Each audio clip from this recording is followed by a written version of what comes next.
Well, good evening, everyone. That was so lame. Good evening, everyone. All right, we have Common in the house, folks.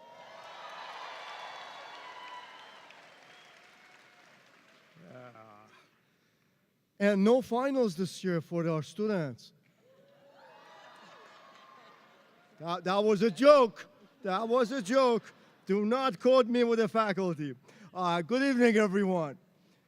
I'm very pleased to welcome you to the second keynote conversation for Roosevelt University's third annual American Dream Reconsidered Conference.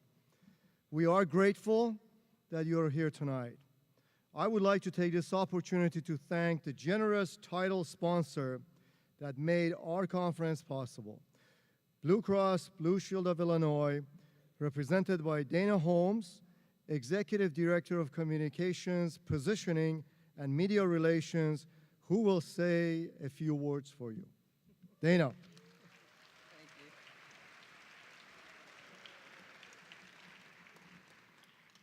He said he was going to tell you that I was going to sing, and I was going to surprise him. Thank you. And on behalf of Maurice Smith, who is our president of Blue Cross and Blue Shield of Illinois, I welcome you and say thank you for being here. The content of this year's conference has been a full immersion on topics near and dear to the future of this country, and that is exciting. In this day and age, we believe change must happen deliberately, that it takes mobilization of diverse voices to make a meaningful difference. And at Blue Cross and Blue Shield of Illinois, we believe in partnerships. Partnerships like the ones we have with nonprofits that support Chicago public schools, like After School Matters.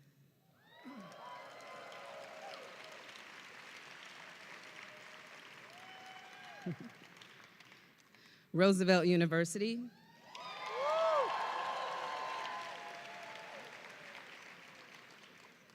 And the Common Ground Foundation.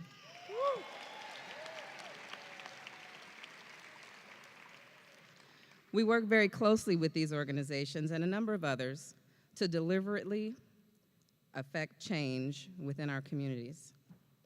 Our partnership with Common came through a connection with his mother, Dr. Mahalia Hines, an educator, and I would guess an inspiration behind some of his well-developed views about getting involved and giving back. Common commits his time and resources to help inner-city youth in Chicago. Maurice just happens to feel passionate about the same thing. Maurice is a board member for the Common Ground Foundation and has had the privilege to see firsthand the great work being done to empower our youth to be the leaders of tomorrow.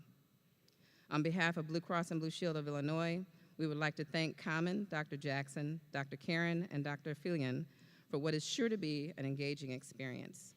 I hope that you enjoy it. Thank you.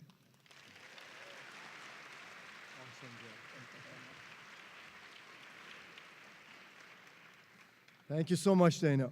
Roosevelt University was founded over 70 years ago after faculty, administrators, and students of the YMCA College of Chicago walked out to protest racial and religious admission quotas at that institution and elsewhere in Chicago and the nation. They founded Roosevelt College, which became one of the first universities in the country to admit all qualified students, regardless of race, religion, age, social class, or nationality. Built on protest, our mission has been to provide educational pathways to the American dream of opportunity, democracy, and justice. To share just a bit more about the university, I draw your attention to the video. The American dream means hope. It means a recognition that human beings can dream a future and build pathways towards that future. Freedom, democracy, and opportunity for everybody. No matter who you are or where you're born or what color of your skin is or what your gender is, you should be able to succeed, to have the kind of life that you want to have. For every American, The phrase American Dream has a personal meaning. Sometimes it means that my children will go to college. Sometimes it means health and the health of my community and my church and my environment. So it's a very personal concept that we as Americans believe in it. But it changes through time as well. The American Dream Reconsidered Conference is this awesome conference that Roosevelt sponsored here, and it features some really amazing speakers that embody the Roosevelt University mission and are models for our students. What's so good about the conference is we all have an opportunity to learn more as we listen to the different panels and the different speakers and hear their perspectives. It gives us something more to think about for the future and the dream. As a nation of immigrants, it is crucial for us to talk about immigration. When we have families being separated from their children, and we have social justice issues, we have incarceration issues, all the things that we'll be talking about, in fact, with our guest speakers, amazing speakers who are coming. It is critical to talk about it right now at this moment. So it's a timely conference. It's one thing to talk about social justice. It's one thing to talk about the American dream in a classroom. It's really important to read and to think broadly about these issues. But it's another thing to really have that opportunity to hear someone like Eric Holder, or to hear someone like Caron or Rebecca Traister impart their wisdom and their thoughts to you. This is why we go to Roosevelt, to find out, to find inspiration, to find people who we can look up to. Blue Cross Blue Shield of Illinois has chosen to sponsor the American Dream Reconsidered Conference because of its importance. How do we make sure that all voices are heard? And it's important because we are bringing in all of these thought leaders around democracy and American dream, and how do we think about that as a community? What this conference allows us to do is to come together and think about it collectively, what we mean by the American dream.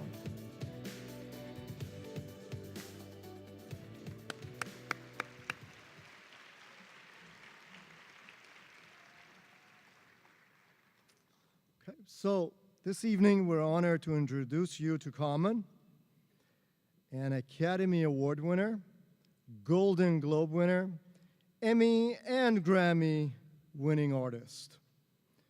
And yeah.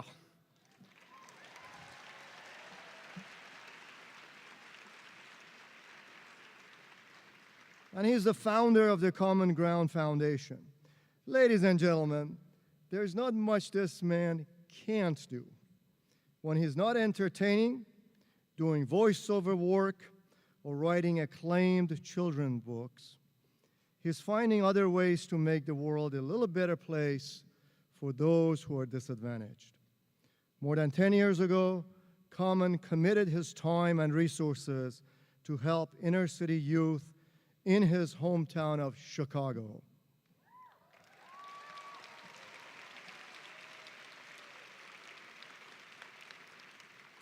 His Common Ground Foundation reaches high school students through programs that focus on character development, social impact, healthy living, technology, financial literacy, creative arts, and global leadership. Now, rumor has it that Caron is working with quantum physics to see if he can stretch our days into 30 hours. Because 24 hours is just not enough for him and his unique gift for bettering the society. Now, we have met several remarkable people here in our conference, and Caron certainly is one of them. Now, despite what his humble name would lead you to believe, there's nothing common about him. Caron is the most uncommon talent, innovator, and thought leader. Tonight, he will be talking with Dr. Mary Ellen Caron, CEO of After School Matters,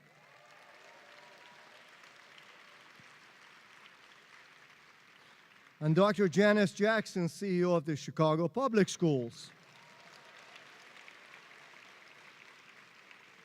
Now, as you know, Dr. Caron runs one of the nation's largest and most successful providers of after-school programs for teens, and Dr. Jackson is the Chief Executive Officer for the nation's third largest school district in the country.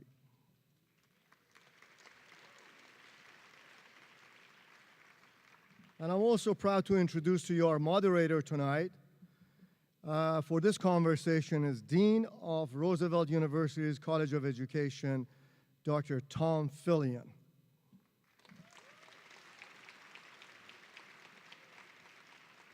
So tonight's conversation is about the need to inspire our young students to enact positive change in our community. So please help me welcome Carmen and Dr. Tom Philion.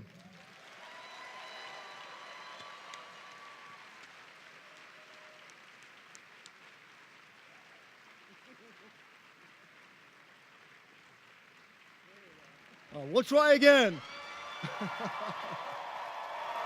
Thanks.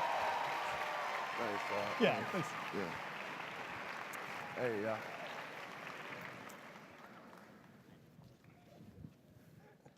Peace. All right, here we go. Carmen, Hey, what's up? welcome to Roosevelt University. Yes, thank you. Thank you for having me. It's an honor to be here. Thank each and every one of you who is here. God bless, and I'm really grateful to be a part of this tradition and what we're doing when it comes to reconsidering our dreams. Awesome, thank you. Thank you for saying yes to participating in this program, and thank you to all of you who are here to enjoy this wonderful experience. I'm going to talk for about 30 minutes with Carmen, and then we'll bring in Dr. Caron and Dr. Jackson to continue our discussion about youth empowerment and ways in which we can all support our youth to make really good decisions about their lives and contribute in really meaningful ways to their communities. Is everybody ready for that? Yeah. Yeah. All right, let's get started then.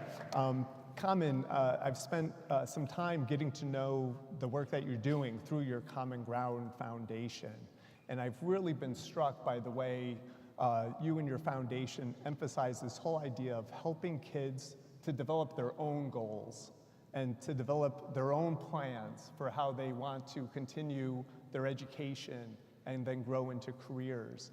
How did you come to have this interest in really helping kids to become decision makers and to become owners of their own lives? Well, Tom, it really was an organic process because I just took a look at my life. I've been blessed to have an incredible mother, intelligent woman who just implanted so many things in me when it comes to education and academics. And at the same time, with all that support and the support that she brought around me, I also discovered this dream I had, and that was hip-hop, the culture of hip-hop. And as these two things were going forward, meaning my academics and the hip-hop culture, and me being a part of the hip-hop culture, first writing, at a certain point in my life, I realized this was something that I wanted to share with the world, and it was something that was empowering me and teaching me about myself and gave me a voice. Because I had that experience, and though I was in school when I decided to leave school to go pursue my hip-hop career, and it was a real combination between me and my mom. And of course, she like, look, boy, you better stay in school. What are you doing? I was wondering about You tripping. You got financial aid. You good. I got all A's one semester, so she was really, proud, and she knows academics. But she agreed. I always joke and say she was like, wasn't gonna let me leave, but she said, look, if this is your dream for real, then I'm gonna give you a year to pursue it, and if not, if things don't work out, then you should think about going back to school. And that was for me, like, okay, that was the culmination of me finding my voice, even though my foundation is academics, right? So taking that course of my life and really saying, what is it that allowed me to do that is me just having something that I discovered for myself, that I discovered. It wasn't anything that somebody implanted into me or a teacher told me I should do. which is not wrong if a teacher sees something in you. Yes. But because it was that, I realized that that's what I want for all our children. I want our children to find something that they're passionate about, something that they really love, and discover that voice and develop that voice and apply that to whatever they can in their career, because I know my answer's supposed to be short, but I can't help it. Look, You're doing great. Because love, when we work in love, when we work in things that we love, it just makes the world better. Like, so, you know, and I'm proud to say I meet many teachers. Like, I can speak to the career of my mother. Many teachers who love what they do.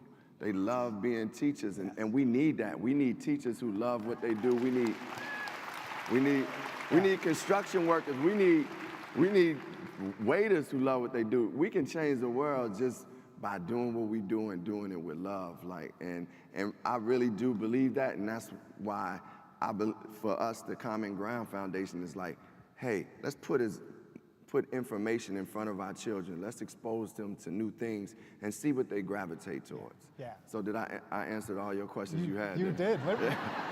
We'll just call it a night. No, I mean, what I hear you saying is, in order to have a successful year, you first have to really know what you want to do, what you love. Yeah, and I mean, yeah, and I also have to say, and especially for our students here and the younger generation, don't think you just will know just tomorrow, or it takes time, and it takes time, and just figure out that thing that you kind of wake up thinking about and you care about, this positive, not your ex-girlfriend or ex-boyfriend. I'm talking the thing you wake up thinking that's like part of your like passion and something that you feel like, because I believe God has given us all a gift and a seed in us that we, like, if we take it and water it and develop it, then it will be what we're supposed to be on this planet. And I have to understand, I didn't know I wanted to act. I started acting at 27 years old. So that leads me to tell you all, you might not know everything you want to do, but find the things that you do care about and just start working towards those goals. And you still I still had to be great in my academics. Yeah. You know, like no matter what, I mean, I was not going to accept below level just because I wanted to pursue my music career, and that was my dream. I still wasn't going to be a slouch when it came to academics. Yeah. So I think it is about finding that passion, but know that that's a process, and you may find new things that you discover and you love, but that's okay. That's why we live life. To me, until we leave this planet, we should be growing and learning and developing. So yeah.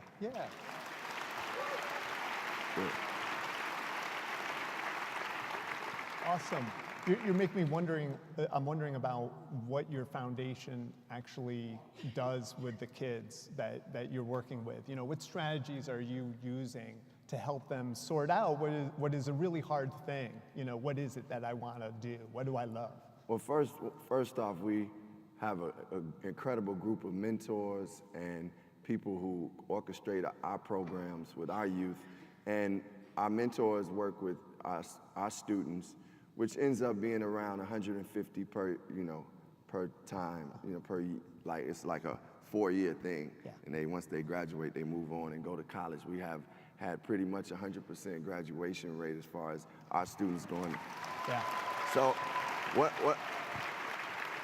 what our mentors do, you know, we work with them from everything from academics to health and nutrition to social impact. We also work with them with character development. All these things that I feel like has to shape us as a holistic human being.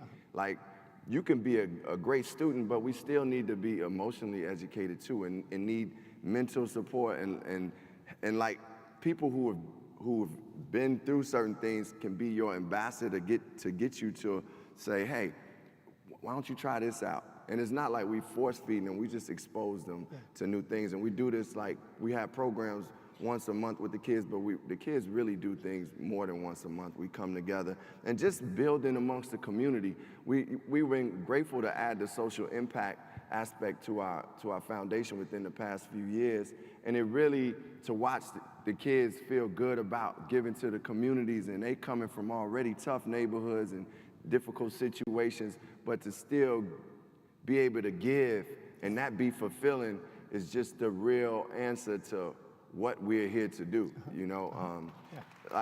I remember I had this film role that I was super excited about. It was the Green Lantern in DC Comics. It was in Justice League, and I went to Australia to start prepping for the film. I tried on the outfit, you know, and my team had bought Green Lantern dolls because he was a black superhero. He was bald-headed, had a goatee like me, so I was like, this is my role.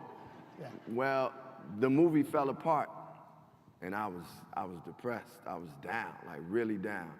And I remember being on the phone, and my mother was like, man, go out and help somebody. Go out and do something to help somebody. I'm like, man, I don't feel like being around nobody. You telling me to go help somebody. But I just decided to get up out of the bed, because it was one of them downers, like, you know, I thought that was a life-changing role, and it didn't happen. It was like kind of snatched from under me.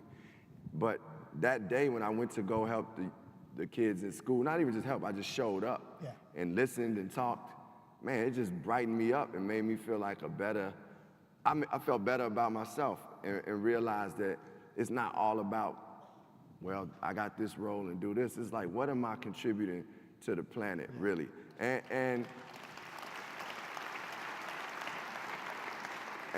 you know, don't get me wrong, I have my goals and I have my visions for myself, and the achievements that I have received is very important to me, and I'm grateful, but I use them as platforms to do more things. Yeah, that really comes through in the stuff that I've seen.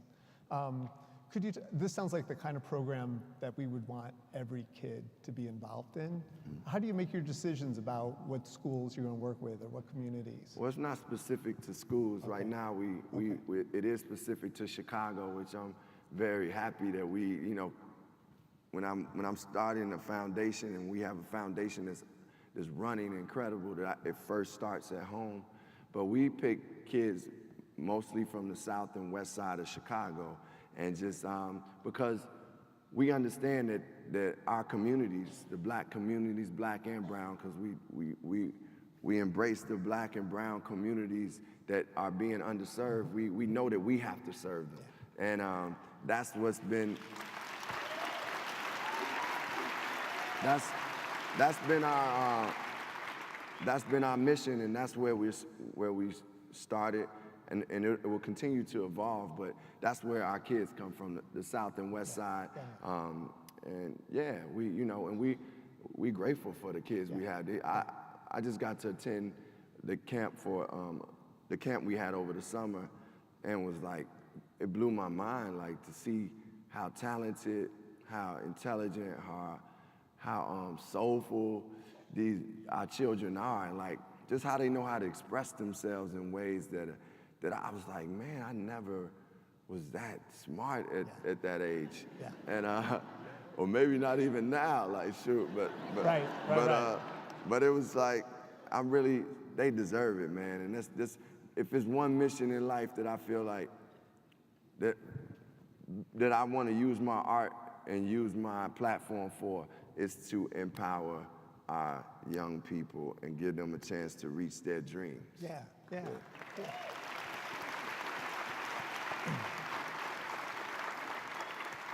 I think you've already mentioned this. You've talked about the benefits to you from doing this kind of work. I'm curious. I know, working with teens and young adults as a teacher myself, it's a very humbling experience. Yeah. You learn a lot. What have you learned from the kids, or from kind of hearing their stories, getting to know better some of the complexity of their lives? How have they helped you to try to achieve your goal in better ways? I learned to listen I learned to listen a lot more because I remember a moment of change for me where even though this is the foundation in its early stages, I felt like I knew what the kids needed. And then I had to do this benefit at one point, and I was with some kids in Inglewood, and I sat down with the kids and just had a conversation with them. And instead of me saying, hey, y'all, make sure you continue to do what you're supposed to be doing, man, stay in school and do this, I said, man, what's going on? So what y'all need? And it was like 30 kids from Inglewood. And the majority of them was like saying to me, man, we need to get money, because they was, like, we need to get money. And some of them said other things. We need programs so we're not out here walking around and just being in the streets without anything to do. And everything that they were saying, I would try to digest and take it in. And what I learned from that moment and what I'm learning from our kids is we have to listen too, and know that, like, the way life evolves is by tradition and new ideas, right? So that means some of the things that our ancestors taught us, and some of the things that our grandmothers taught us, and our parents and elders, we have to apply that. That stuff is not going to change. But then there's some new ways to also, new methods and new things you have to do to apply to life to function in the present and in the now. Yeah. So it was more like, for me, just saying, yo, listen, and be aware, and take those things in, and use that information to help them, and also give them opportunity to say, man, these are some of the things I discovered by listening to you too. So it's really just an open communication is what I have learned most by participating, and like I said, I see so much capacity and potential in our children, and there's so many different ways to like bring out the best in them. So I can't apply what I think for this kid whose name may be Derek to the sister whose name may be Sharice. She may be into different things. So I think it's having those different methods and different ways too. Yeah, no, as a person who's worked with teachers, I see young teachers go through this experience all the time, where they'll learn, if you really want to empower kids, the first step is to really listen to them and have what you end up doing kind of flow out of that. Yeah. Are teachers doing that more and more? Ooh. What do you think? I think it's still a complicated picture. I think teachers are doing it more and more. I know in our college, we definitely put an emphasis on that, but as I think you have illustrated, it's not always the easiest thing for adults to do. And so you have to really practice at it to get better. Right. And sometimes the circumstances don't give you the opportunity to practice in that way, or the mentorship that you need to be able to get better in that way. Right. Yeah. So maybe a last question about the Common Ground Foundation. So Tom, I gotta say this. Yeah. I think we kind of, it takes teachers and students to break that wall. If people are being stuck in that stuff, we gotta fight through that wall, man. Like, and I see more and more young people taking charge in those ways, and as we talked about, empowering themselves. But I think it's also up to the adults to say, man, take a risk, man. You got to take a risk. The reason why we saluting Colin Kaepernick right now, and the reason why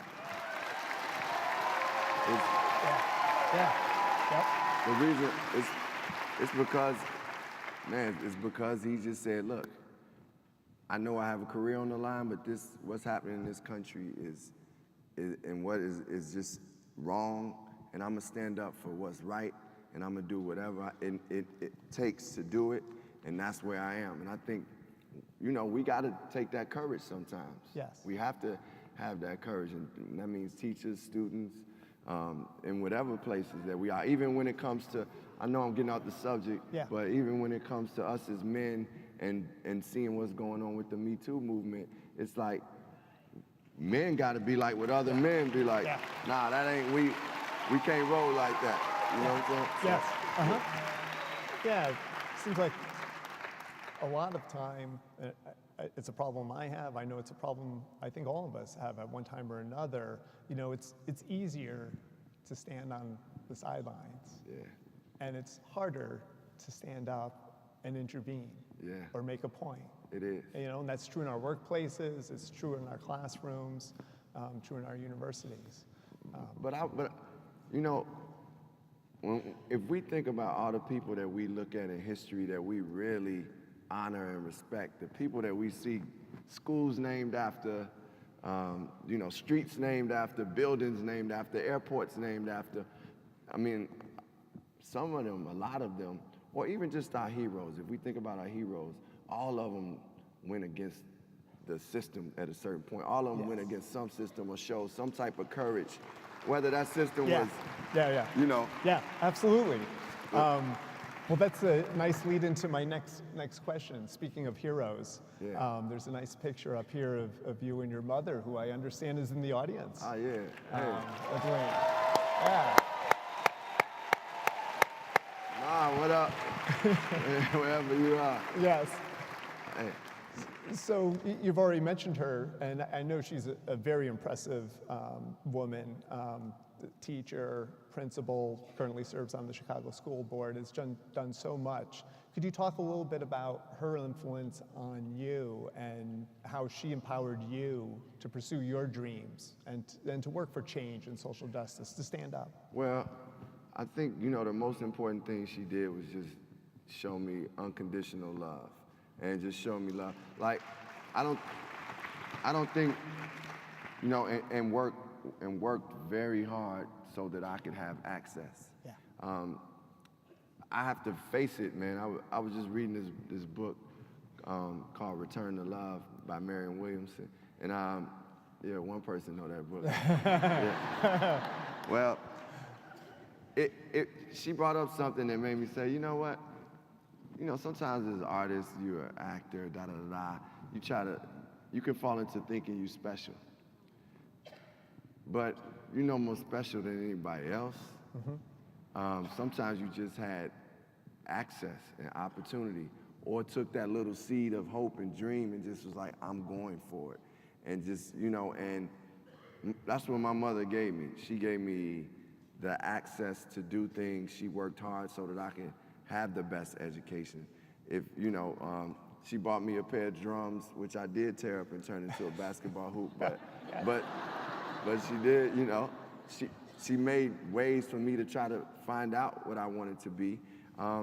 And I think, you know, from me being a parent and also receiving that love, that's the greatest thing we can pass down, because our kids are going to develop into who they are going to develop into. You know, you give them a foundation, but some are going to turn out and say, look, I want to be a pilot. Some will say, man, hey, I'm gay, I'm transgender. Some will say, look, I'm studying Islam. Some will say, this is what I want to do. I want to be a painter. You have to allow them to be who they are. As long as they loving individuals, and I think that's what. And that's what my mother did for me. She allowed me to be who I am, essentially, and I think that was the greatest gift in that love. Yeah. Our sons are very lucky, aren't they? Yeah, we are very lucky. Yeah, excellent. So I know people are here really interested in your music, I suspect. Could you talk a little bit about the music that you listened to when you were a child and young adult? What were you listening to, and were you always a fan of this music that really integrates this passion for social change or justice, you know, with music? Well, I didn't hear a lot of music in my house, but my babysitters really had a great music collection. They did. So I got to shout them out, Cherie and Valencia and excellent. Yeah, and Janice. They loved, man. So they had Earth, Wind and Fire, the Commodores, and Minnie Riperton and Shaka Khan, Marvin Gaye. So I was getting that, and we all know, growing up in Chicago, you're gonna hear soul music. It's ingrained in you. So that was the music that was the heavy influence. And at the time, I didn't even know it was all like not all of it, but some of it was just so conscious, you just kind of felt it. I didn't like even think about, like I used to play Happy Birthday Stevie Wonder all the time, and I just loved it, but I didn't always think that, wow, this song is actually contributing to making Dr. King's birthday a national holiday. Yes. That's what it did. Yes. So I can't act like I was like super conscious, but the things that led me to consciousness in music were getting exposed to writers like Dr. Maya Angelou and James Baldwin and Nikki Giovanni. Excellent. And then eventually some of my music tastes, one of my best friends named Marcus Murray would play Gil Scott-Heron and the Last Poets and like Nina Simone and music that I wasn't up on.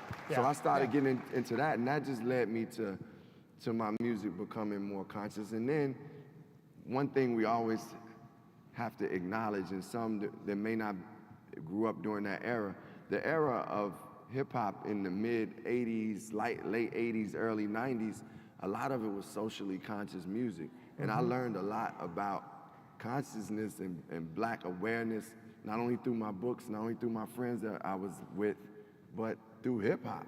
And that was a beautiful thing because it spoke to me, and it spoke in such a real way that I understood it, and I knew what to say about the police at that time, or I knew what to say. I mean, y'all know what I'm saying. But I don't, let me clear this up. I'm not anti-police, but I'm anti-police that shoot down black and brown people in the streets for no reason.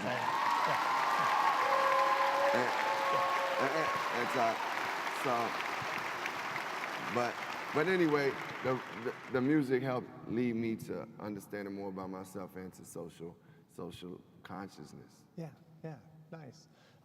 So speaking of music, one thing I'm really impressed with your music is this connection that you had to your dad, how you brought him into your albums. Lonnie Lynn, I'm wondering if you could just tell us a little bit about your father and like the impact that he had on you, and it sounds like you had a pretty strong impact on him as well. Well, I didn't grow up with my father. My father was a very powerful spirit, and intelligent man, and still had a street awareness, and just creative and just had charm. He's just he just was a guy that had a presence, and you knew when he was in the room, not only because he was 6'9", but he let you know he was in the room. But I have to say, I was raised with my mother and my stepfather who did a wonderful job. But as I started to grow older, my relationship with my father built from just being phone calls to me being able to go out and visit sometimes, and when he moved to Denver. And then eventually just being able to sit down and have those real conversations that a father and a son can have.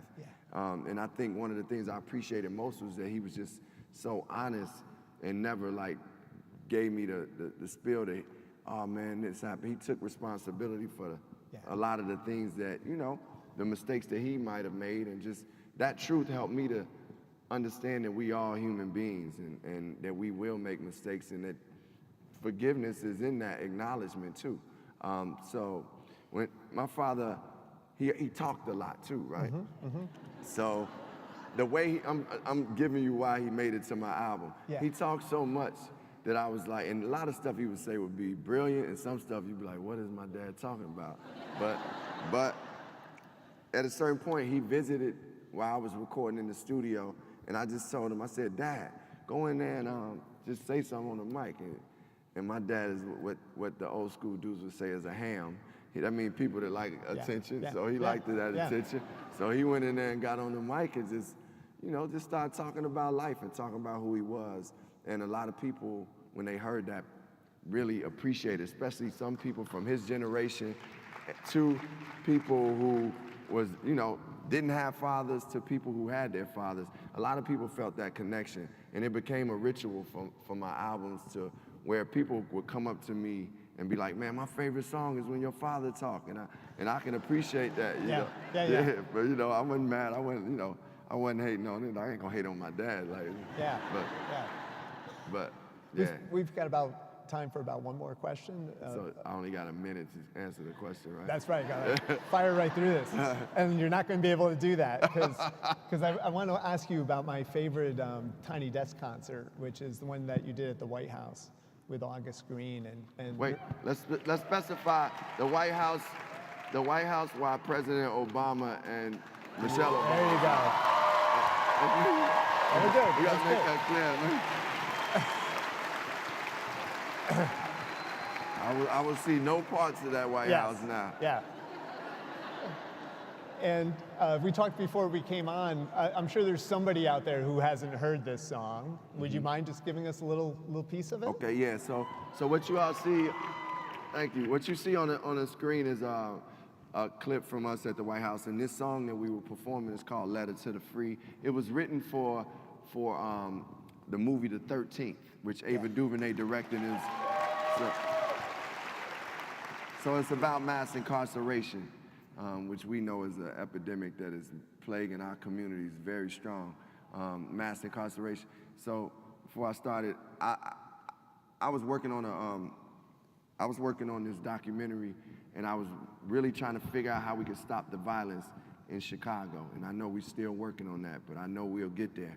But I was speaking with a woman named Michelle Alexander, who wrote a book called The New Jim Crow. She said, you know, fathers being locked up in that cycle of black men going to jail is perpetuating the violence too. And that just lit a light bulb in my head. And I said, you know, as much as I'm going to work with our youth so that they can have opportunities, we also got to stop this system that's going on, this cycle that's sending black and brown people in and out of the system. So at the same token, Ava DuVernay was working on her film, 13th, and we wrote this song called Letter to the Free. It says, southern leaves, southern trees we hung from, barren souls, heroic songs unsung. Forgive them, Father, they know this knot is undone, tied with the rope that my grandmother died. The pride of the pilgrims affect lives of millions, since slave days separating fathers from children. Institution ain't just a building, but a method of having black and brown bodies fill them. We ain't seen as human beings with feelings. Will the U.S. ever be us? Lord willing. For now we know the new Jim Crow, the stop, search, and arrest our souls. Police and policies control, philosophies of control. A cruel hand taking hold. We let go to free them, and we gon' free us. America's moment to come to Jesus. That's awesome. Thank you. Thank you. Thank you. Really awesome. And so my quick question before we bring our other guests on is, how did it feel to perform that in the White House? I'm struck by the picture. You can see in the background Native American portraits on the wall. You're in this house of power, and you're speaking for people who don't have a voice. What was that experience like? It was one of the most purposeful and inspiring experiences I ever had in my life.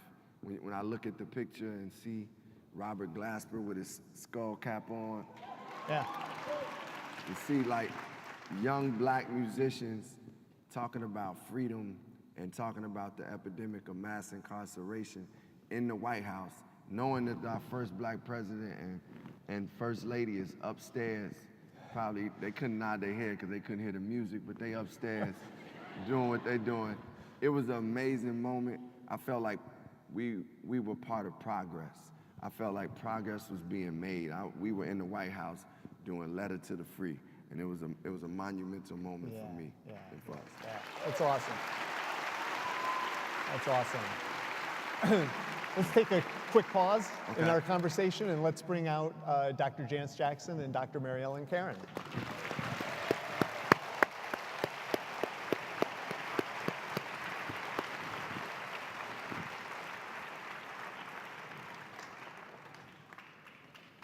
And that's the cue.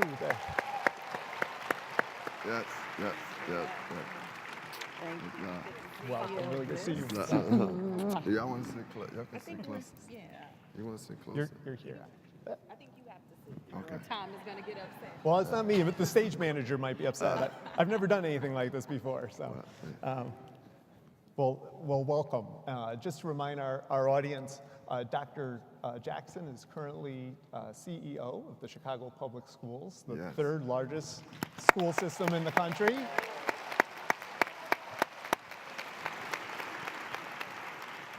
And Dr. Mary Ellen Caron is CEO of After School Matters,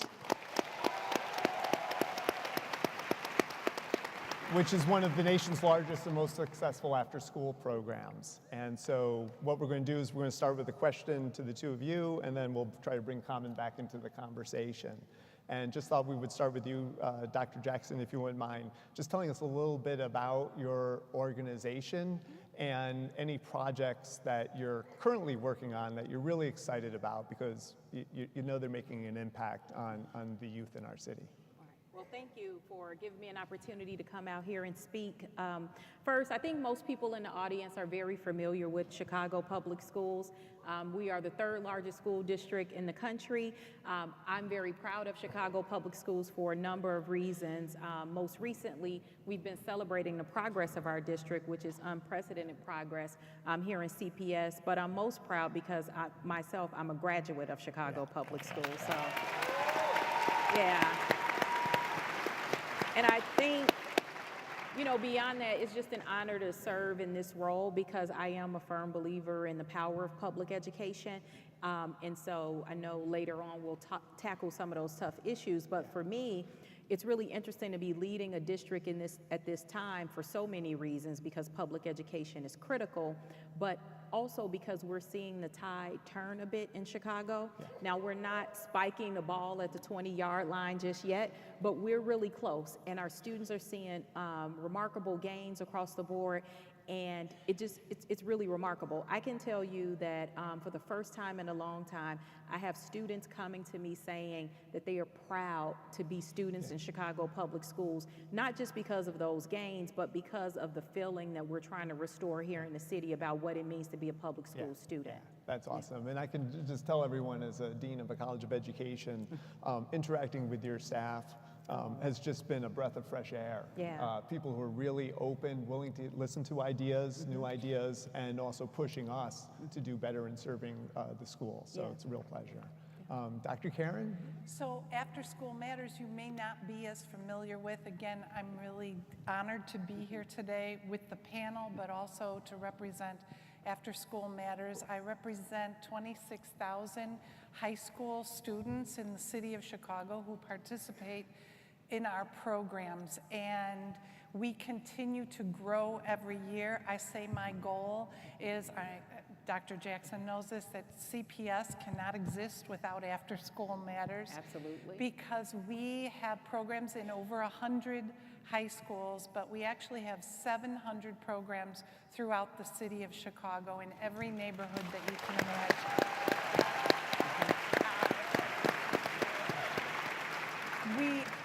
We have 26,000 opportunities this year that will serve over 18,000 high school students, and they are in programs such as STEM, the arts, their leadership and communication, and sports programs. So it can be anywhere from aquaponics to lifeguarding. It can be robotics to a chemistry class in a school. So I just want to say I'm really excited to be here and tell you more about After School Matters. Yeah.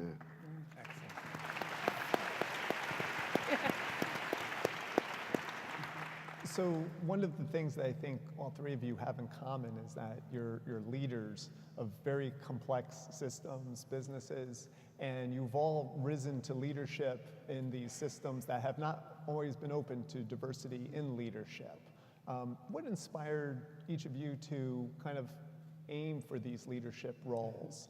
And what advice would you have to the young people in our audience who look at leadership in corporations and in other contexts and feel like, hey, that's not for me because I'm not represented? What would you say to them to encourage them to really aim for what you've aimed for? Well, for me, I was inspired by Muhammad Ali. Because every time he would talk, I felt like, wow, I can actually be something. I can do something. I can achieve those things. And at that time, I didn't know how to put it into words, but he was speaking things into existence. And to this day, you know, my mother calls me and says, look, speak it into existence. Don't, you know.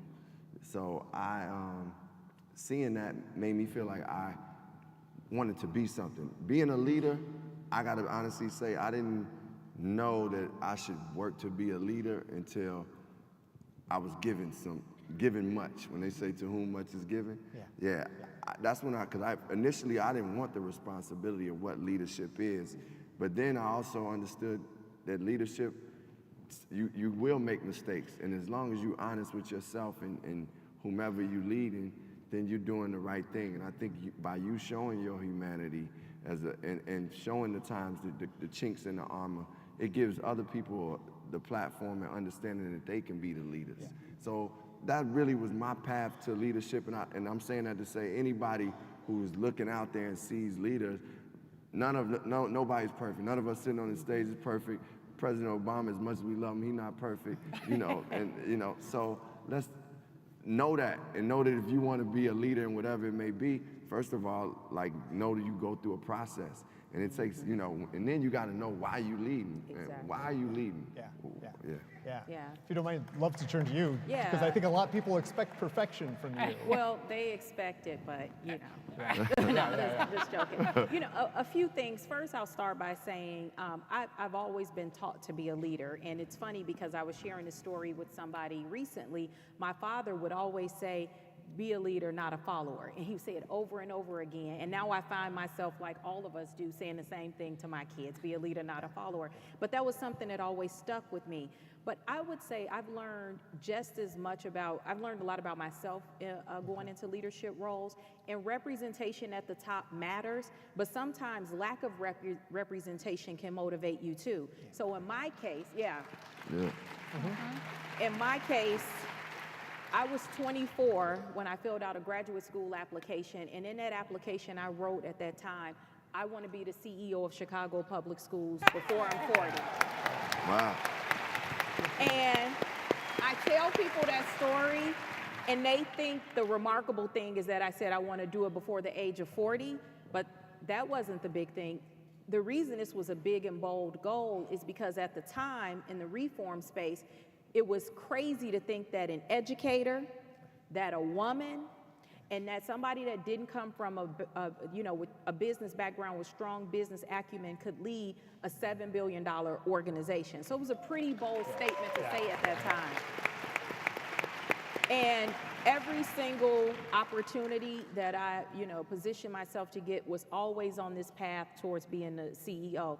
And it's funny, I heard, Carmen talk a lot about his mom, who's also a mentor to me, and she's here in the audience. And I say this story all the time because I remember when I told her that I wanted to be the CEO of Chicago Public Schools, she said, you don't know it. She said it in another way, but she said, you don't know anything about being the CEO of Chicago Public Schools. And she was right. And she hooked me up with a mentor who helped develop me, and the rest is history. And I make that point to say, you have to dream big to go big, but you have to make sure you meet the right people. Mentorship matters. Get to know yourself. Absolutely. Get to know who you are and what you value before you think you can lead others. And I've learned a lot about myself and what I value, and I think that gives me not only the credibility, but the confidence to try to lead others. Awesome. Find your love. Yep. Dr. Caron? So I really wanted to be a teacher. From the time I can remember, I wanted to be a teacher. And I fulfilled that dream and became a teacher, and the rest is history. You look around in the school and you see that they need leaders, and you start to think about how you could be a leader, and it's the same story. You find mentors who will help you get where you want to be. I'm very, very proud to be a teacher, but right now I'm very proud to be in a situation where we are an organization that's helping the education system, and that we have a lot to offer the education system. And I believe that there can be leaders in every phase of education, whether it's inside or outside, or just leaders in general. And I agree with Dr. Jackson about what you need to do. You need to find some good mentors that tell you the truth. Yes, absolutely. So you don't have to be in that leadership role necessarily to be the leader and to Exactly. really develop those skills. I saw an interesting fact the other day that over the last 5 years, the average tenure of CEOs has diminished by 1 year. So they're turning over more quickly. And some people are attributing this to the greater volatility in workplaces and in our society, some of the polarization that's in the air, so that if you make a mistake, you're going to get called on it and you're out of there really quickly. What do each of you do to kind of keep your balance amid the stresses of your very busy lives and careers? And I'm also curious, what do you read, if anything, to kind of keep you in touch with those commitments that brought you into the profession or into the industry in the first place? I don't know. Okay, well, I read. I mean, I know I've been talking a lot. Is that a good question? So that's a great question. Okay. They want to see.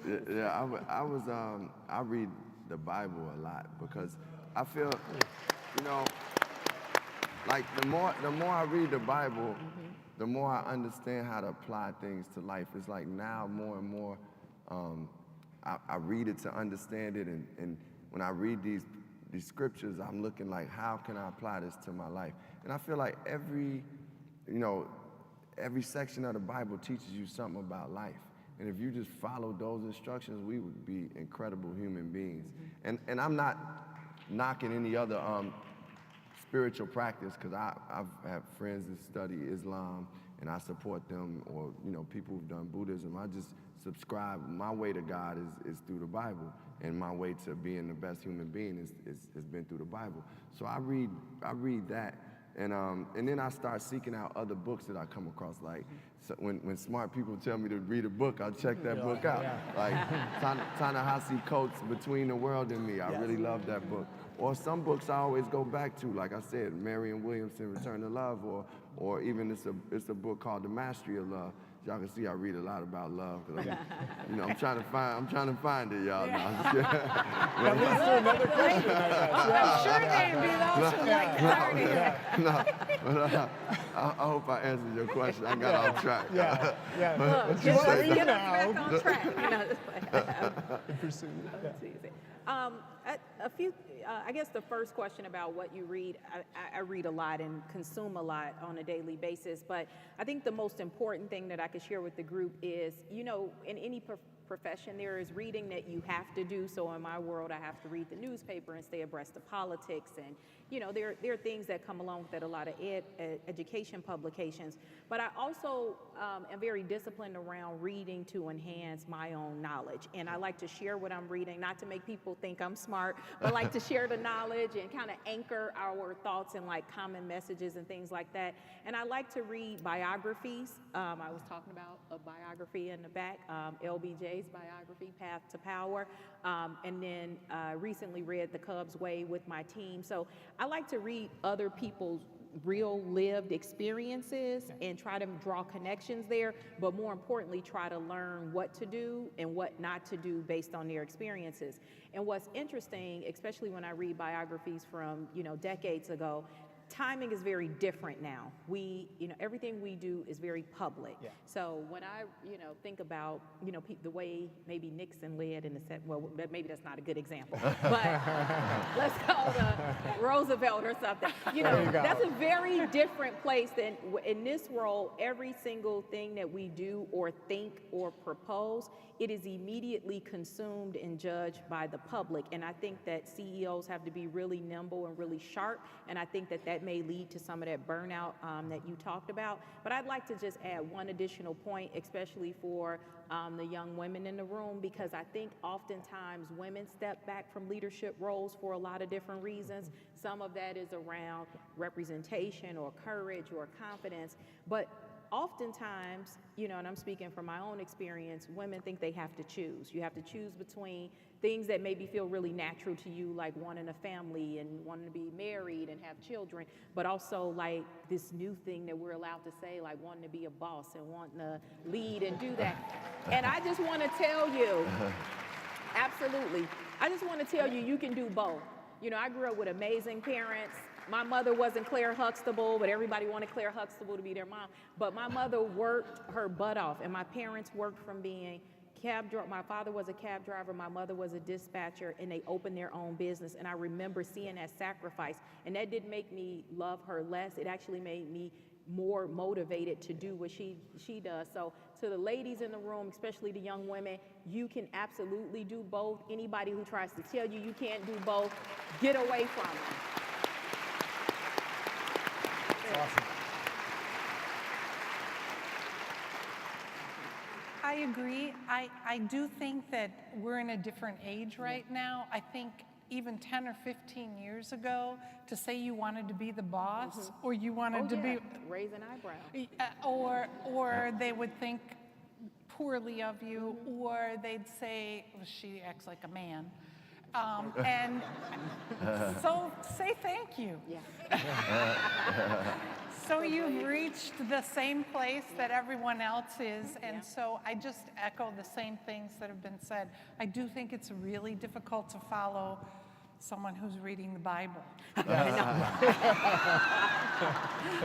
hard one. Yes.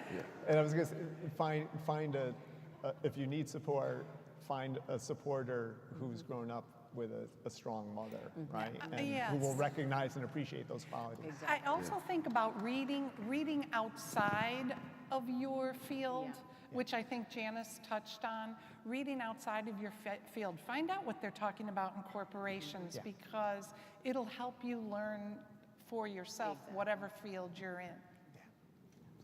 So my next topic is one really close to my heart because it has to do with teaching, and I don't know if you're aware, but we're really struggling right now to bring young people into the teaching profession across the country, and in Illinois particularly. In the last 4 years, we've seen about a 50% drop in the enrollment in programs preparing teachers. I'm just curious, why isn't teaching perceived more positively as a career option?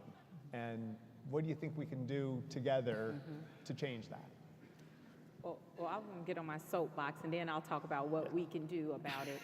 First of all, I think that, you know, I made a comment earlier about public education. I do believe that there is an assault on public education nationally. I really do believe that. And we have to fight against that, those of us that believe in it and that we know that this is an institution that must be preserved. And I say that, and I'll share with you kind of the way I talk about it. The reason I think that there's an assault on public education is because if you believe that giving people just enough, just so that it's adequate, is enough, that's not what public education was intended to be. And so teachers and people who decide to go into this, they do it for the right reasons. They're skilled, they're talented people, but because there's constant negativity surrounding education, the focus is on the wrong thing, it's on the drama, it's on the labor part, and a lot of people who want to give their gifts and talents don't want to do it. That's one piece. The second piece is, I think people are discouraged from teaching. I remember when I was in high school and I said that I wanted to be a teacher, my counselor literally said to me, you can be anything in the world, why do you want to be a teacher? And if I wasn't the type of person that, you know, was hard-headed and just did whatever I wanted to do, I would have listened to that and just decided to go and do something else. But I followed, you know, what my heart was saying and what my passion was, and that was in learning and teaching. I love history. I wanted to teach history. And so I did that. But how many people walk away because they've been discouraged? Because people tell you you're going to work extremely hard and not make enough money, and that is very true. So it's very, very true. I'm sorry. But how do we get more people to do it? So that's the other piece.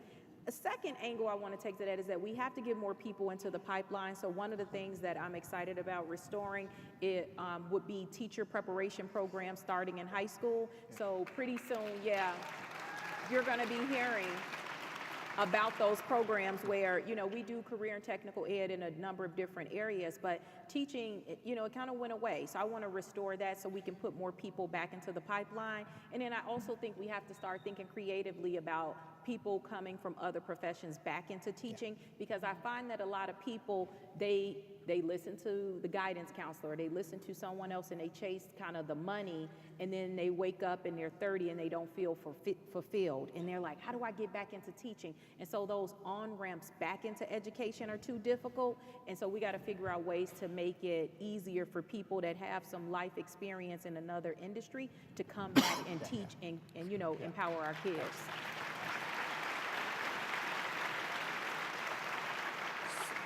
So I've been called a lot of names, but the name that I most treasure is teacher. And when I wanted to become a teacher, I was told I'd be poor and underappreciated. I'm neither. I'm not rich. I'll never be rich, but I am not underappreciated. And I think it's led me to a lot of other places. And I think what we try to do at After School Matters is make learning so important and have young people teach others what they've learned so that they can start to understand the efficacy that happens when someone learns something that you taught them.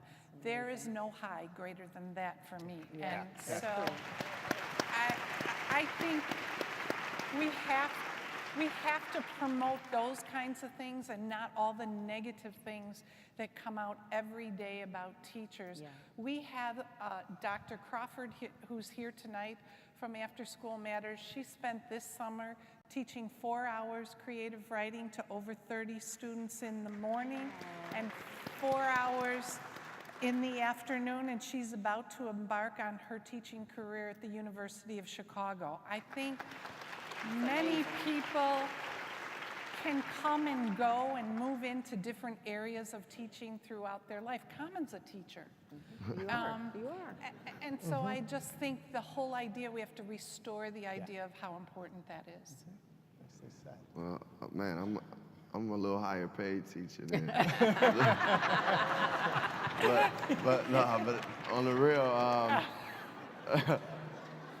real, I salute teachers more than anything. Like, to be honest, I think I always looked up to teachers, so I understand what you're saying. And one of the things that I remember teachers that were really creative, and those are the teachers that stuck with me. They would go beyond and outside of what the actual curriculum was, and would just come up with ideas and ways for us to learn. And I still, to this day, know the formula to the area of a square, you know, Yeah. because of Mr. Brown, for real. And I say that to say, you know, as Dr. Jackson was saying, I think it's kind of clever for people that may have left out of the teaching world and what they can probably bring back, or even people who haven't participated in teaching, but like, say someone like myself wanted to come in and teach a creative writing class. I think it would be, you know, it would be inviting to the students, and they would see the teaching as not just a straightforward thing like they may have perceived or they may be getting in some of the schools, but they could see it's like a living organism, life. It's like teachers come up with this idea, they come up with that idea. I think more creativity applied to teaching will make it more attractive to younger people that want to be. That's true. Yeah. Okay. So we have time for one more question from me, and then we're going to switch to some questions that were submitted this week by faculty and students at Roosevelt University. And my last question just has to go back to the name of this conference, the American Dream Reconsidered. Real curious, would like to hear from each of you. You've both traveled these amazing paths to leadership. What does the American dream mean to each of you?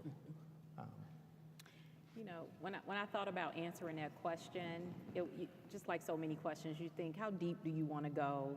You know, how authentic do you want to be? You know, and this may sound corny, you know, especially being you know, black girl from the South Side. I grew up right here in Chicago, 79th and Racine. Hey! But I really did believe and buy into the American dream. And I don't know if that's everyone's experience. And I talked about it a little bit earlier.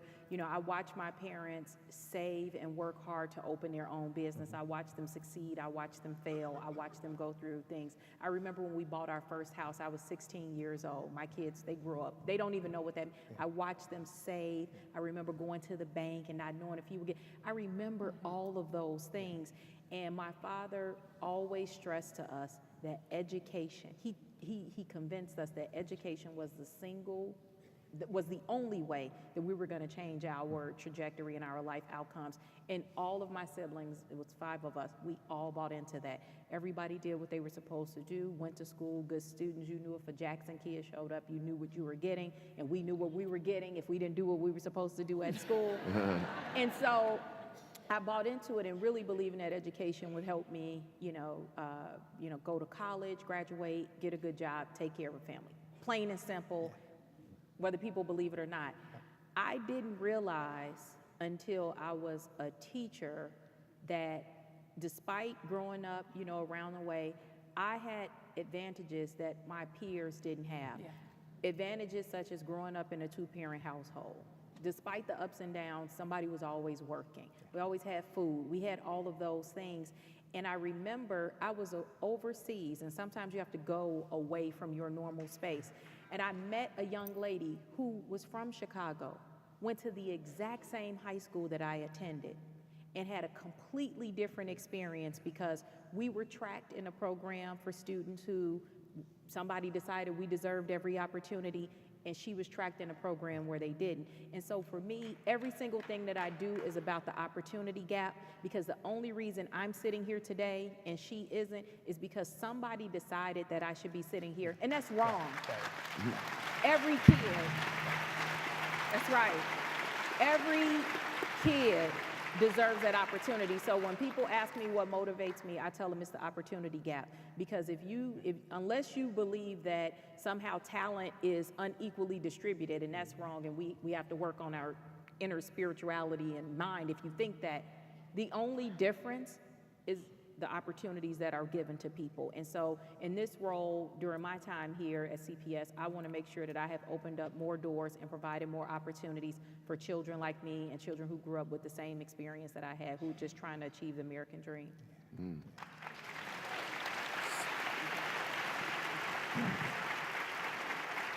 So my American dream story is very much the same. However, if I told you I remember when we got our first color TV, you'll all think I'm 100.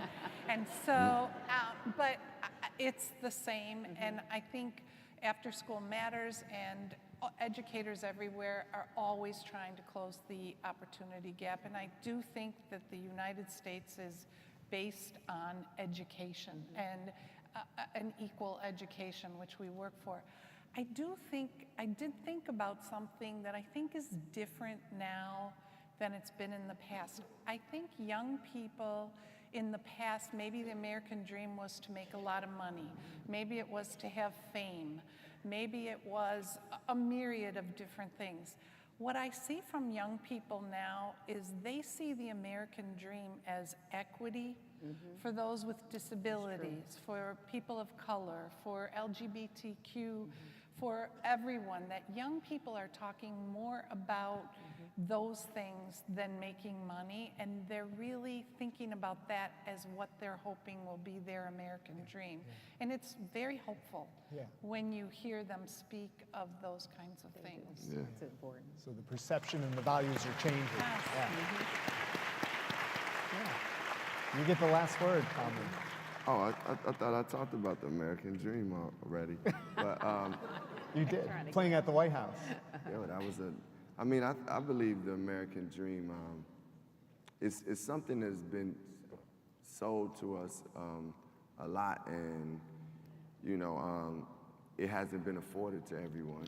So I think it's something that we should used as a, you put it on your vision board, and I mean, meaning whatever that, like if America had a vision board, yeah, the American dream, let's put it up there.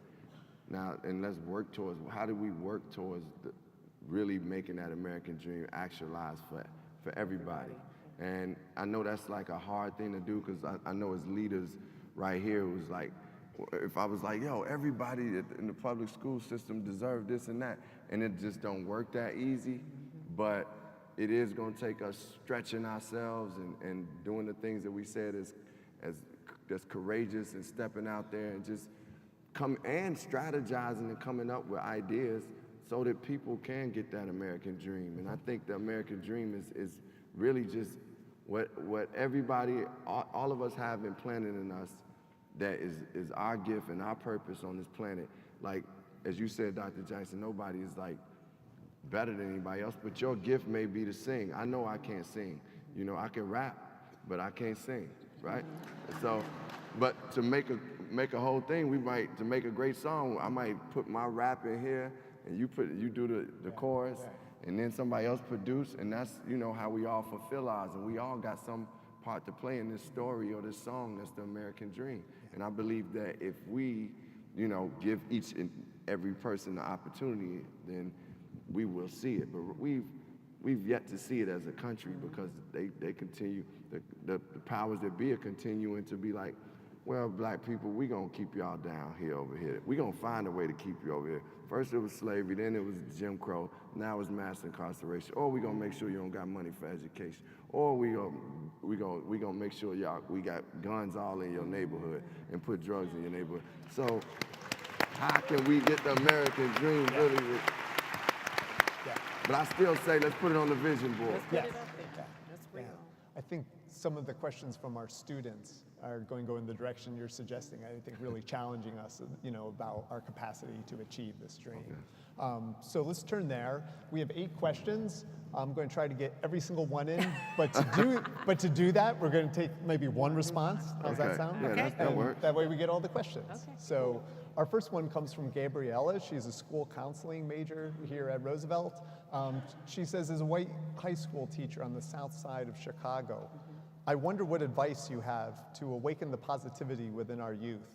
Far too often, my students are okay with doing the minimum just to get by and keep their heads down.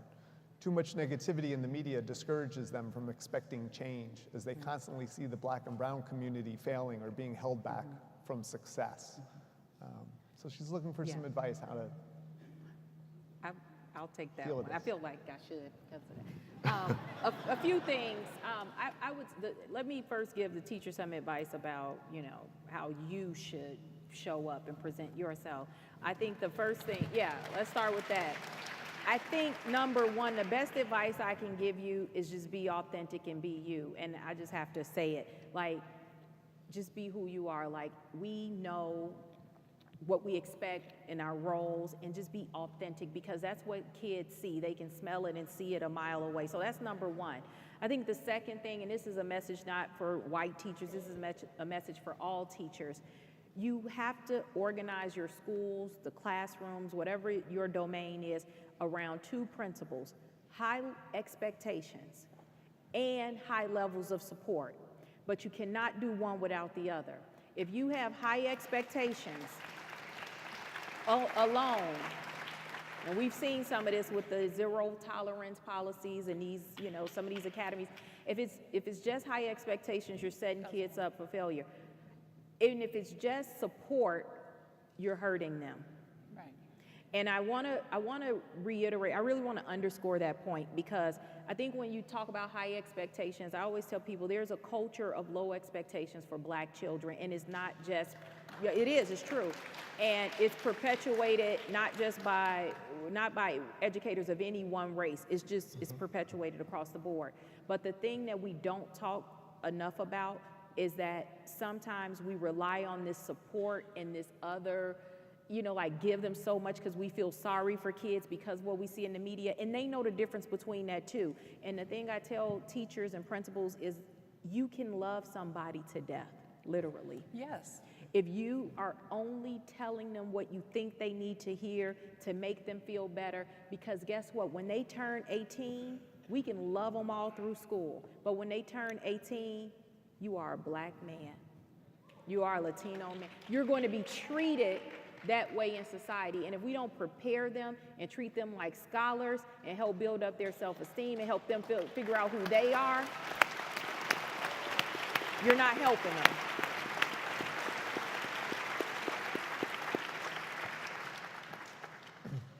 Our next question goes in the direction of politics. And this comes from an associate professor in my college, Christina Peterson. The polarization in our nation, whether it's identified by cause or politics, has taken on a distinct, if you're not with us, then you're against us theme. For example, if we support the Black Lives Matter movement, we must not believe that police lives matter. Or if we support the right of NFL players to kneel in protest during the national anthem, we must not respect the flag and honor our nation's veterans. What are your thoughts on ways we can, through activism, bridge this disconnect in ways that bring things closer to a place where we can work on the actual issues? Okay. So, Christina. Where are you? So, I mean, I think that's a really great question, how to bridge the gap, because I'm one of those people that I'm saying, look, Black lives matter, and that's what it is. But I don't feel like when I say that, I'm not saying that any other human being is less than us. Right. Yeah. It's just like I'm acknowledging the injustice, I'm acknowledging the inequalities that exist for Black and brown people. And by me doing that, I don't know where the disconnect comes in for those people who really be like, well, you're not embracing us, and why you have to be so anti? No, I mean, if I'm just showing love to a community because they need that love, we need that. And I don't see why a human being should feel that way, but it's hard for me to try to think like how they think. But my solution to that is to still operate in love. And what I mean by that is like, well, if somebody's spewing out hate, I don't have to answer to that. I don't have to put like energy towards those things. Now, I'm not asking you to, when you're being attacked, to not defend yourself. I'm from the South Side, I'm gonna defend myself, you know what I mean? But I don't even have to get myself into those situations. I think one of the things that, I use a minor example of, sometimes when I get on the elevator, sometimes I'm on there with a white person, and they may look at me different. They might not know who Common is, right? So they look at me different sometimes, and and then in my mind, I'm thinking, do they think, what are they thinking? So I try to disarm it by just saying, hey, how you doing today? Yeah. And sometimes I'm thinking the wrong thing because they say, hey, how you doing, man? How things going? They still don't know who I am. And my point is, my only point is like, for those organizations that are way out, as long as it ain't hate groups and whatever, but people that don't understand it, you just gotta keep leading by example. Yeah. And when you get into those rooms, you gotta represent, as Dr. Jackson said about just preparing our young people what it is to be in the world, where you gotta represent Black people on a high level for people to even know what we are and the diversity that we are. Yeah. So we as Black people gotta do that, and we as Latino people have to do that. And people of other nationalities, Asian and white, have to come into understanding that just because somebody may be talking in a language or in a style that they may not be used to, doesn't mean that person is ignorant too. So bridging the gap, I'm basically saying bridging the gap means walking into the room with intelligence, with love, with compassion, with forgiveness, and with something to say and do, and some action items. And that's how we do it. I also think teachers are activists, and showing students the other side of most every problem solution, who is the other person, how to collaborate with those that may not look like you and or just may look like you but not think like you, is a real act of solving some of these issues.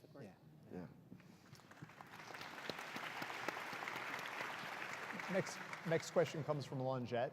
She's a psychology major here at Roosevelt. Will the Common Ground Foundation eventually look to reach high school-aged children who aren't enrolled in school, but would like to return, get their GED so that they can get on course to fulfill their academic goals and dreams? I think that's definitely a great idea and something that I would like for us to do, because my thing has always been going out in the streets and just reaching the people that's out there that feel like they have no hope or feel like, man, I'm just out in these streets and this is my only choice. I feel like it's so much potential and so many lives could be turned around just by giving those young brothers and sisters opportunities. So that is a goal of mine. We've early on have teamed up with Arnie Duncan's organization, who has done a lot of great stuff with taking people, as he says, the shooters, and giving them jobs. Well, one of my things is to definitely take those is dealing with street life and bring them back into school. So if there's any ways that we can connect that we want to, maybe we can do something with the public school system or something, you know. I like that.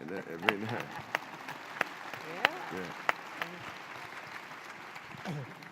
Rebecca, a political science major here, poses a question that comes up a lot since Barack Obama's election as president. Do you think we are moving toward a post-racial culture? What do you think?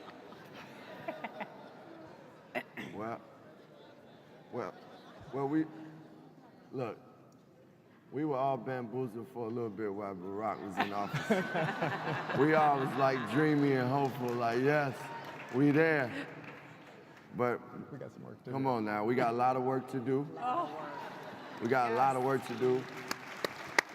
But I've heard our great President Barack Obama say, don't be afraid to do work that it may take years and decades. The work that we do now, our generations from now may have to reap the benefits, but we should do it for them.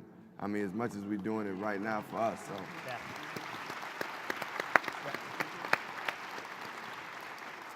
Another question from Samantha, journalism major here. Do you think enough African Americans with influence are giving back and helping urban communities? I think, you know, this is a good question. I think the answer varies from person to person, so I don't think there's a yes or no answer to this question. As a person working in the public school system, of course, partnerships like the Common Ground, what we do with After School Matters, where you're giving kids an opportunity to continue to learn and engage and develop social and academic skills outside of a normal school setting, that's great, and we need more programs like that. And a lot of celebrities do come back, or people that have made it, they come back to support students.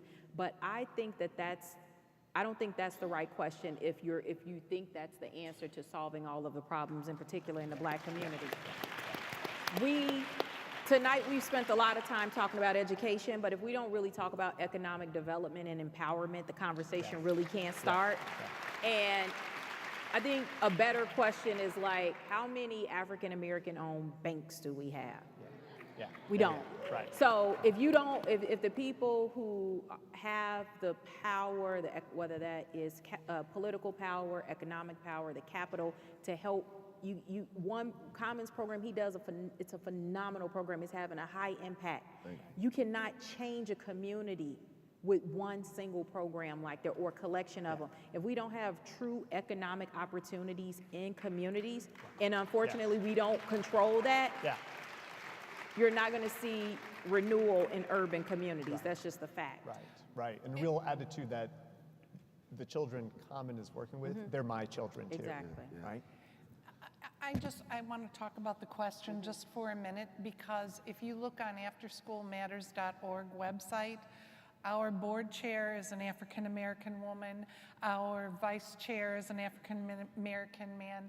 Most of our board members, the majority, are those of color, and they are giving back in both of themselves and of their talent and their treasure.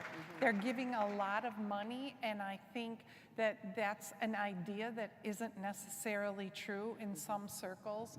And so I think to dispel that myth that African Americans aren't giving back the way we're thinking about it, but also in the way Janice says, we need to work really hard at dispelling that myth, because it's just not true.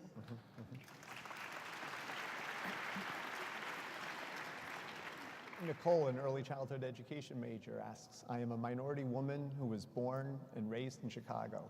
How can I become an activist and philanthropist within my community to help inner city youth? Well, Nicole, I think one of the most important things to being an activist is identifying what you are passionate about or what you want to change. And if that means going into communities and just, like I said, listening and checking things out, or aligning yourself with certain organizations, that's what it is. Your life, like when I told you about me learning about the prison system, that led me to want to go do more activism when it comes to mass incarceration. But I didn't try to create a new wheel. We teamed up with ARC, Anti-Recidivism Coalition, and we teamed up with Imagine Justice, which is our inner structure now, and we went out and found ways to be effective in the prison system, and found certain bills that we needed to support, and we did those things. And I'm saying that to say, if you got to find something that you care about, because then you'll be putting that effort towards it, and you align yourself with people who are already doing it sometimes, because you don't have to start the wheel. It's a lot of when we were talking about from that past question, I thought about it is a lot of people influence that are giving back, because even on the level of ground, on the ground, is people doing that. And we don't know all the names of all the organizations, but every day, we just met some young men today who are part of an organization dealing with black male Leadership Academy. Yeah, the Black Male Leadership Academy. That's inspiring. It's people working that have influence. So you could be that person just by identifying something that you care about. Yeah, and I like to tell every teacher who comes through our program, you are an activist. Being a teacher is about social justice, and that's the way to be approaching it. I believe this is our last question. With our nation in turmoil about gun violence, police brutality, and racism, how can our country's youth make their voices heard to their political leaders in their home states? Vote. Vote, yeah. That's it. Vote. Yep. Less than 2 months, right? And just a little advertisement, if a student is 17, they can register to vote now while they're 17. So as many young people as you can get to vote, it's very important that they vote. And now we can see we have people out there that really do represent us. Like you see Kamala Harris, or you see people like Andrew Gilliam, or you see the sister that in Massachusetts that just made it to the Senate. And you see, Stacey Abrams, and you see and in our own city, I feel like Kim Fox is somebody who I really respect. And so, as a young person, you learn about the people in politics that represent what your ideals are, and there are people out there. Growing up, I used to make the excuses there weren't people out there, but that was just me being lazy and not doing enough to be a part of the change. And if you want to be a part of the change, and you can't be lazy, you got to educate yourself on who's out there doing the work from the grassroots level to the most political level. And man, it's time to vote for real. Like, this is time to vote. If you want to get rid of all these fools, go out and vote. Very true. All right, well, this has been truly inspiring for me. How about a big round of applause for our panelists? Dr. Jackson and Dr. Caron.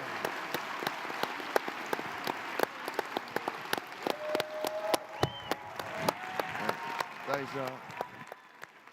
Good job.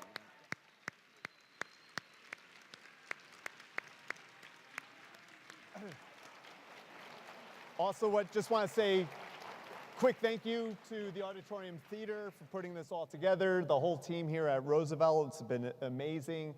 And the sponsor of our conference, Blue Cross Blue Shield. Last but not least, thank you to all of you for coming and being a part of our American dream. See you next year. Thank you, Tom. All right. Yeah.